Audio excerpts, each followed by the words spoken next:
A festa do viño tinto de Barrantes xa aquece motores. As semanas previas ao comezo do festexo, a organización está desenvolvendo diferentes actividades para poñer en valor o viño tinto.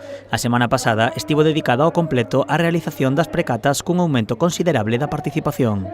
Se presentaron 115 viños, aumentamos casi o doble con respecto ao ano pasado, no que é a variedade tipo Barrantes, viño tinto.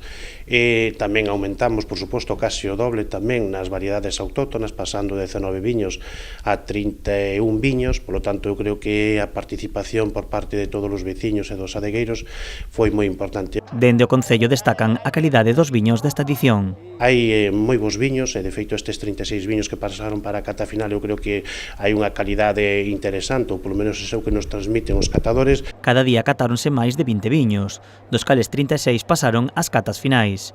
As xornadas tamén estiveron abertas ao público cunha gran resposta. E hubo varios veciños que se acercaron aquí ao Centro Social de Barrantes, que é onde se fai a cata, e tamén puderon participar, evidentemente sin esa puntuación que poden dar para elixir eses mellores viños, pero eu creo que tamén é interesante que os veciños tamén se acerquen e que vexan un pouco todo o proceso desa selección de viños para a precata final.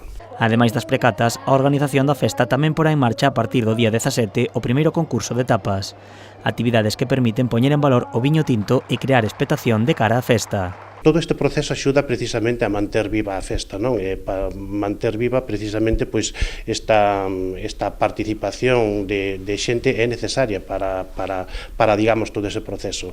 Nos dende que se recollen os viños dende o 5 de maio ata neste ano que vai a coincidir o 4 de xuño, a verdade é que prácticamente non todos os días, pero sí que hai digamos todos os días un proceso de traballo, de selección. Logo da celebración do concurso de tapas terán lugar as precatas finais o 23 e o 24 de maio. De aí sairán os 12 viños que se clasificarán para a final que terá lugar durante as festas do 2 ao 4 de xuño. Unha festa que chega ao seu 50 aniversario coa ilusión de que as administracións competentes regularicen o viño tinto para que sexa legal a súa comercialización.